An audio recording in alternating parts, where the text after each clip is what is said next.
तो कहानी की शुरुआत होती है और हमें ट्रेन के अंदर कैप्टन स्टीवन को दिखाया जाता है। जब ट्रेन के अंदर उनकी आंख खुली तब वो अपने आप को ट्रेन के अंदर देख करके काफी हैरान हो जाते हैं। इस समय उनके सामने क्रिस्टीना नाम करके एक लड़की बैठी हुई थी। वैसे तो क्रिस्टीना उनकी गर्लफ्रेंड है, लेकिन स्टीवन को इसके बारे में खबर तक नहीं है। क्यों खबर नहीं है ये आपको आगे कहानी में पता चलने वाला है। क्रिस्टीना उसे सोन कह के पुकार रही थी, जिस पर वो कहता है कि मैं सोन नहीं बल्कि कैप्टन स्टीवन हूँ। इतना कहने के बाद स्टीवन आसपास के माहौल को अच्छे से देखने लगता है। इसके बाद जब वो वॉशरूम में जाता है तब वो आईने में अपने चेहरे को देखता है, जो कि पूरी तरीके से बदला हुआ था। असल में वो तो कैप्टन स्टीवन ही था, लेकिन आईने में उसका चेहरा सोन की तरह दिख रहा था, जिसकी आईडी उसके जेब में पड़ी हुई थी। ठीक उसी समय उसके पास क्रिस्टीना आ जाती है, जो उससे पूछती है कि क्या सब कुछ ठीक है। तभी ट्रेन के अंदर एक खतरनाक वाला बम विस्फोट होता है और इसके बाद अचानक से कैप्टन स्टीवन की आंख कहीं और खुलती है। जब उसकी आंख खुलती है तब उसे एहसास होता है कि वो इस समय एक कैप्सूल के अंदर है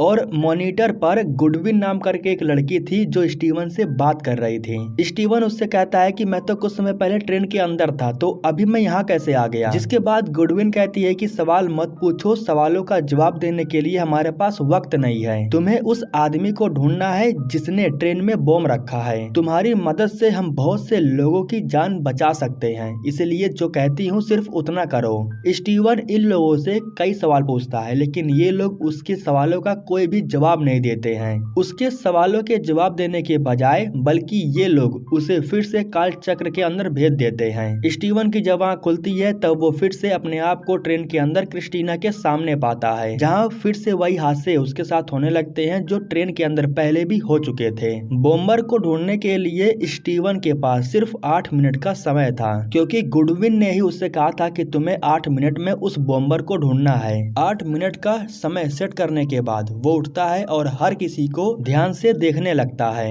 लेकिन स्टीवन को हर बंदा एक आम इंसान की तरह ही लग रहा था। यहाँ ऐसा कोई नहीं था जिसे वो शक के नजरिए से देखे। खैर, सबसे पहले वो बॉम्ब को ढूंढना शुरू करता है। वो भाग करके सीधा वॉशरूम के अंदर जाता है और जब वो वेंटिलेशन सिस्टम को चेक करता है तब उसे मालूम चलता है कि बॉम्ब को यहीं पर रखा गया है। कुछ ही समय के बाद ट्रेन शिकागो पहुंचने वाली थी। ट्रेन शिकागो पहुंचता उससे पहले ही स्टीवन को जा करके बॉम्बर को ढूंढना था। वैसे तो बॉम्ब उसे मिल गया था, लेकिन वो बॉम्ब के साथ करे क्या ये बात उसे समझ में नहीं आ रही थी। वो सभी लोगों के सामने जाता है और नकली पुलिस वाला बन करके लोगों को इलेक्ट्रॉनिक सामान बंद करने के लिए कहता है। यहाँ एक आदमी था जो अपने लैपटॉप को बंद नहीं कर रहा था, इसलिए स्टीवन उसे पीट भी देता है, जिसकी वजह से सभी लोग डर जाते हैं और अपने फोन्स को बंद कर देते हैं। लेकिन इसका कोई फायदा नहीं होता है, क्योंकि उसी समय फिर से एक जोरदार धमाका होता है। एक बार फिर से मरने के बाद स्टीवन की आंख कैप्सूल के अंदर खुलती है, जहां गुडविन उससे कहती है कि तुम्हें बॉम्ब को नहीं बल्कि बॉम्बर को ढूंढना है जिसने बॉम्ब को वहां रखा है। वो बॉम्ब हर बार फटेगा, तुम उसे फटने से रोक नहीं सकते हो। इसलिए मैं कह रही हूँ कि तुम बॉम्ब पर ध्यान मत दो, बल्कि उस पर ध्यान दो जिसने बॉम्ब को वहां रखा है। तभी स्टीवन कहता है कि पहले मुझे सब कुछ बताओ, मैं जानना चाहता हूँ कि मेरे साथ हो क्या रहा है और मैं जिंदा हूँ कि मर चुका हूँ। पूरी जानकारी मिलने के बाद ही मैं आगे कोई काम करूंगा। अब यह सुनने के बाद गुडविन अपने बॉस किम के पास कॉल करती है और उससे पूछती है कि क्या मैं उसे सब कुछ बता सकती हूँ, जिसके बाद किम उसे सब कुछ बताने की परमिशन दे देता है। गुडविन बताती है कि तुम एक सोल्जर थे और अपनी टीम के साथ एक मिशन पर गए थे और उस मिशन के दौरान तुम्हारी मौत हो चुकी है, लेकिन अभी भी तुम्हारी बॉडी में थोड़ा बहुत जान है, इसीलिए हम तुम्हारी बॉडी को काल चक्र में भेज रहे हैं ताकि तुम पता करो कि वो बॉम्ब रखने वाला इंसान कौन है। इतना बताने के बाद वो फिर से स्टीवन को काल चक्र में भेज देती है। ट्रेन के अंदर जाने के बाद स्टीवन फिर से 8 मिनट का समय सेट करता है। इस बार वो क्रिस्टीना से पूछता है कि क्या वॉशरूम में मुझसे पहले कोई गया था। उसी समय वॉशरूम में से एक इंसान बाहर निकल के आता है, जिसके बाद स्टीवन उसका पीछा करने के लिए ट्रेन से उतरना चाहता था। इसीलिए वो क्रिस्टीना को मना लेता है और उसे लेकर के ट्रेन से नीचे उतर जाता है। क्रिस्टीना को बाहर बैठाने के बाद स्टीवन उस आदमी का पीछा करते हुए वॉशरूम के अंदर आ जाता है। यहाँ हम देखते हैं कि स्टीवन उस आदमी के बैग को बड़े ध्यान से देख रहा होता है। वो आदमी जब बाहर आता है तब स्टीवन उसका पीछा करते हुए बाहर आ जाता है। तब आखिरी में आदमी उसे पूछ लेता है कि आखिर तुम्हें मुझसे चाहिए क्या, तुम मेरा पीछा क्यों कर रहे हो। ठीक उसी समय स्टीवन उसके बैग को छीनने लगता है और तभी वो देखता है कि ट्रेन के अंदर धमाका हो चुका है, मतलब कि ये इंसान वो नहीं है। इस बीच स्टीवन गलती से जाकर के ट्रेन की पटरी पर गिर जाता है। ट्रेन सामने से आती है और उसे ठोक देती है। इसके बाद फिर से स्टीवन की आंख कैप्सूल के अंदर खुलती है। इस बार स्टीवन देखता है कि कैप्सूल का टेम्परेचर घटने की वजह से अंदर ठंड बढ़ रही थी। वो गुडविन से बात करने की कोशिश कर रहा था, लेकिन वो बात नहीं कर पा रहा था क्योंकि मॉनिटर बंद पड़ा हुआ था। इसलिए स्टीवन जैसे तैसे करके खुद उस मॉनिटर को ठीक करता है। किस्मत से उसका मॉनिटर ठीक हो जाता है और उसे मॉनिटर पर किम दिखाई देता है। स्टीवन कहता है कि तुमने ही इस काल चक्र को बनाया है, इसलिए मैं जानना चाहता हूँ कि आखिर ये काल चक्र है क्या और मुझे सब कुछ दिख क्यों रहा है, और आखिर तुमने ही मुझे काल चक्र के अंदर क्यों डाल करके रखा है। जिसके बाद किम उसे बताता है कि उस ट्रेन में सोन नाम करके एक इंसान था, वो मेल था और तुम भी मेल हो। तुम्हारी बॉडी बिल्कुल सेम थी। बिल्कुल सेम होने की वजह से मैंने तुम्हारे दिमाग को सोन की दिमाग में जीवित कर दिया है।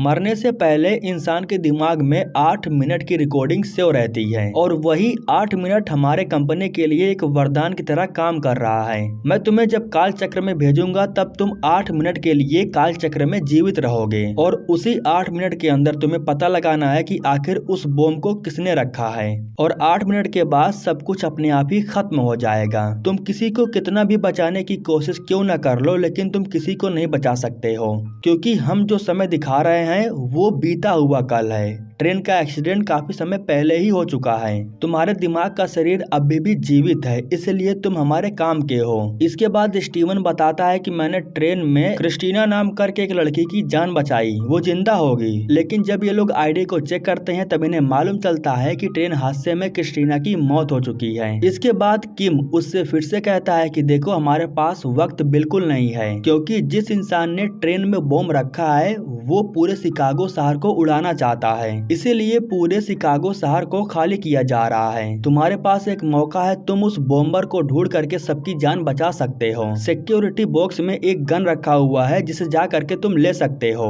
तुम्हें जो करना है वो करो, जिसे मारना है उसे मारो, कोई फर्क नहीं पड़ता है क्योंकि सब के सब मर चुके हैं। बस तुम किसी भी तरीके से उस इंसान के बारे में पता लगाओ जिसने बॉम्ब को ट्रेन में रखा है। इतना कहने के बाद ये लोग फिर से स्टीवन को समय काल में भेज देते हैं। स्टीवन के साथ फिर से वही होता है जो शुरू से ही उसके साथ हो रहा था, लेकिन इस बार स्टीवन गन को लेने के लिए सबसे पहले सिक्योरिटी बॉक्स के पास भाग करके जाता है। ताले को तोड़ने के बाद वो अंदर से गन तो चुरा लेता है, लेकिन तभी यहीं पर पुलिस आ जाती है जो उसे आराम से पकड़ लेती है। क्रिस्टीना उसके पास ही बैठी हुई थी और वो पुलिस वालों से रिक्वेस्ट कर रही थी कि वो स्टीवन को छोड़ दें। तभी स्टीवन क्रिस्टीना से कहता है कि मेरे पास बहुत कम समय बचा हुआ है। इतना कहने के बाद फिर से जोरदार धमाका होता है और स्टीवन फिर से कैप्सूल के अंदर आ जाता है। इस बार गुडविन उससे कहती है कि हर इंसान की जांच करो, उनके बैग को चेक करो, उनके फोन को देखो, हर एक चीज को अच्छे से नोटिस करो, जिसके बाद ही तुम उस बॉम्बर के बारे में पता लगा सकते हो। इतना कहने के बाद स्टीवन को फिर से समय काल में भेज दिया जाता है, जहां वो इस बार एक आदमी को कॉल पर बात करते हुए देखता है और उससे वो कहता है कि वो उसके बैग को बस चेक करना चाहता है। जब आदमी मना करता है तो स्टीवन उसके बैग को छीन लेता है और चेक करने लगता है, लेकिन उसे बैग के अंदर कुछ भी खास नहीं मिलता है। तभी स्टीवन को ऊपर बैठी एक लेडी दिखाई देती है।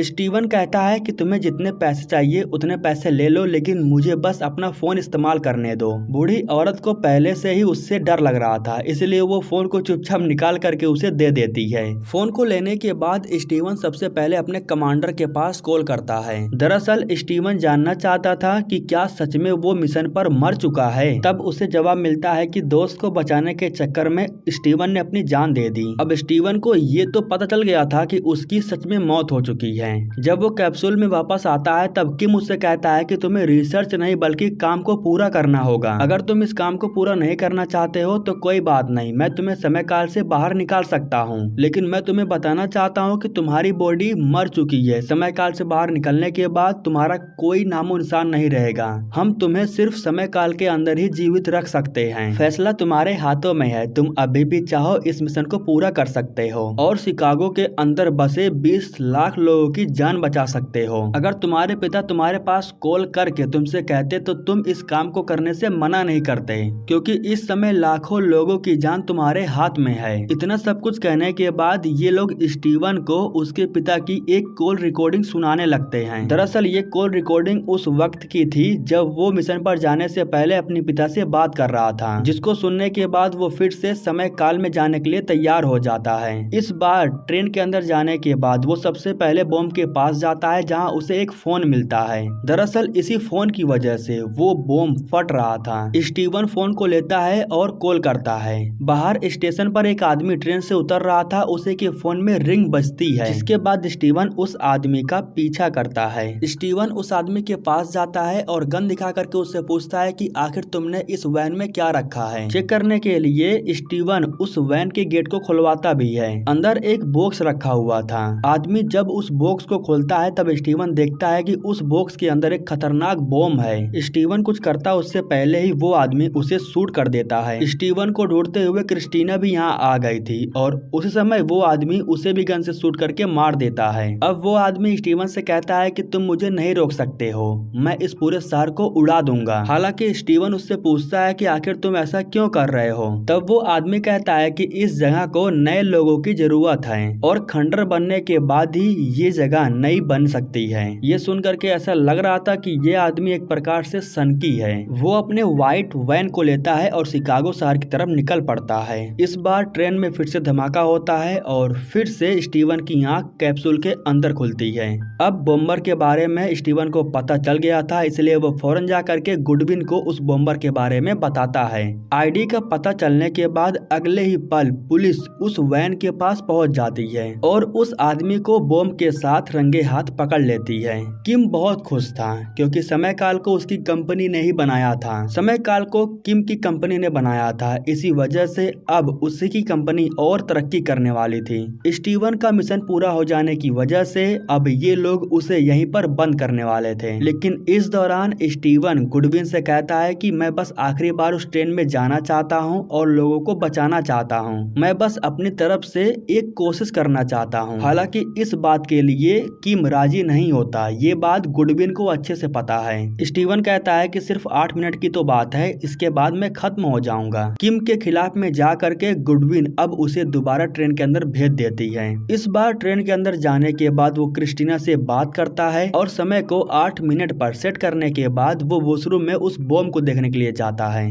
उस बॉम्ब के पास जो फोन था, उस फोन को स्टीवन बाहर निकालता है। इसके बाद वो ट्रेन में ही एक पुलिस के हथकड़ी को चुरा लेता है। दरअसल वो उस आदमी के पास जाता है जिस आदमी ने ट्रेन में बॉम्ब रखा था। वो उस आदमी को हथकड़ी पहनाता है और उसे ट्रेन में ही बंद कर देता है। इसके बाद वो उसके ही फोन से पुलिस के पास कॉल करता है। उस आदमी का नाम लेते हुए स्टीवन पुलिस को बताता है कि मैंने ही ट्रेन के अंदर बॉम्ब रखा है। एक प्रकार से इस आदमी के बारे में पुलिस को खबर मिल गई थी। इसके बाद वो उस आदमी के पर्सनल फोन को लेने के बाद गुडविन के पास एक मैसेज भेजता है। मैसेज भेजने के बाद वो उसी फोन से अपने पिता के पास कॉल करता है और उनसे काफी समय तक बात करता है। कुछ समय के बाद वो वापस से क्रिस्टीना के पास जाता है, जहाँ एक आदमी बैठा हुआ था जो कि कॉमेडियन था।